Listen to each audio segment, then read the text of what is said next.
if you don't have an estate plan in place, the state of California has rules, and your estate is going to go into probate. And probate is going to end up costing you anywhere between 8 and 20% of your estate.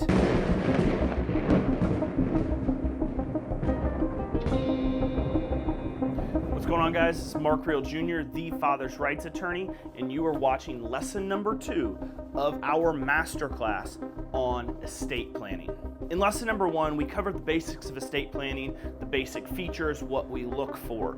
In this lesson, I want to get more into the why we want to have an estate plan in place. Everyone watching this video, something's going to happen to you, you're going to pass, and you're going to leave your family with decisions they're going to have to make or assets they're going to need to divide up. And effectively, estate planning can mitigate the liabilities such as taxes and mitigate fighting between your children or your family about your assets. So really, there are 3 different ways you can go about estate planning. So number 1 is you could pass, we call it intestate. And in short, that means you pass away and you have done 0 estate planning. So this is nothing. And if you've done nothing, what's going to happen to your stuff? Well, if you don't have an estate plan in place, the state of California has rules, and your estate is going to go into probate. And probate is going to end up costing you anywhere between 8 and 20% of your estate.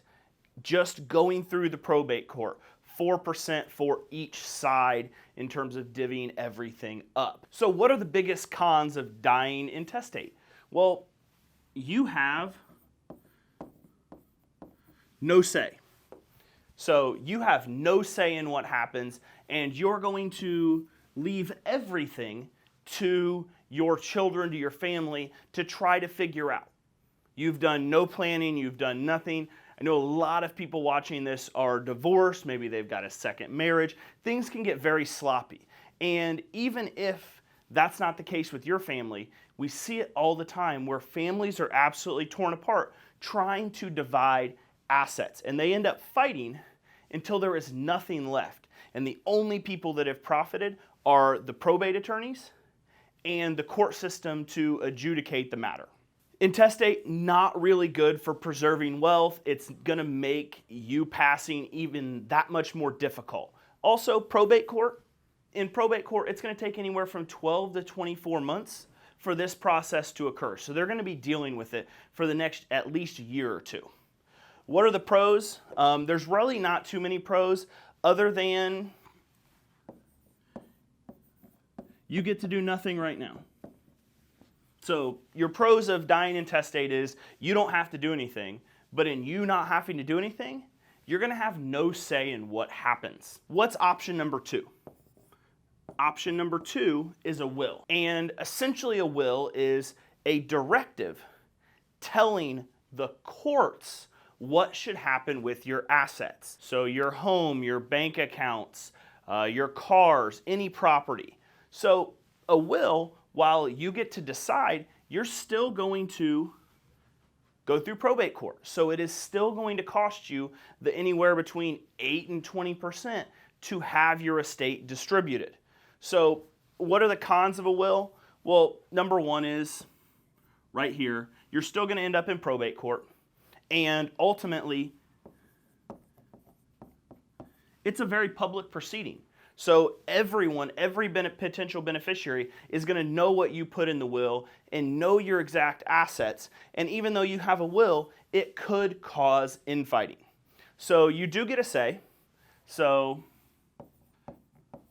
you get a say in how things are distributed, but you're not avoiding probate court, which is going to cost money. And it's a very public proceeding that everyone's going to know exactly what each party got. Now, in most cases, we're going to move on to number 3. In most cases, what is the best option in terms of estate planning? Well, it's what we call a living trust. So a living trust on its face, first benefit is you don't have to go to probate court. So the government, the court system, does not have to be involved in the administration of your trust. Now, what's the biggest downside to a trust? Well, it's probably going to cost you more money right now. So rather than it being, say, a couple $100s, a couple $1,000s, it could be, depending on the size of your estate, several $1,000s to set up. But what are the pros? Really, the pros of a living trust are endless. During your life, you're going to be able to protect your assets. So we'll draw a home here. Your home, your cars, all of your assets, you're going to be able to put them inside of the trust and protect them from your own personal liability. Now, what happens once you pass? Once you pass, you have set up specific rules and regulations for individuals to have access to assets. So let's just say you own several rental homes and you have 3 kids and 4 rental homes. Those homes can stay inside the trust and continue to generate revenue for all of your children. The house can stay, and the house is not going to have to pass from you to your child. It can stay in the trust and the child be the beneficiary of that home. So it essentially creates an entity that's going to allow you to protect yourself while you're living and protect your child or protect your family and create a legacy. So in most cases, that living trust provides protection not only while you're alive, but it's going to provide value to your family once you pass. Also with a trust, you're going to be able to create a more robust set of rules.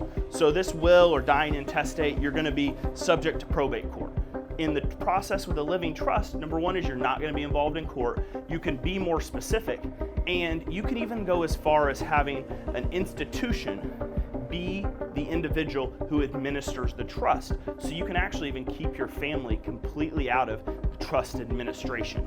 So in the vast majority of estate planning cases, having that living trust, creating that living trust makes the most sense. So that's all I have for lesson number 2. We'll see you guys next week for lesson number 3 of our estate planning masterclass.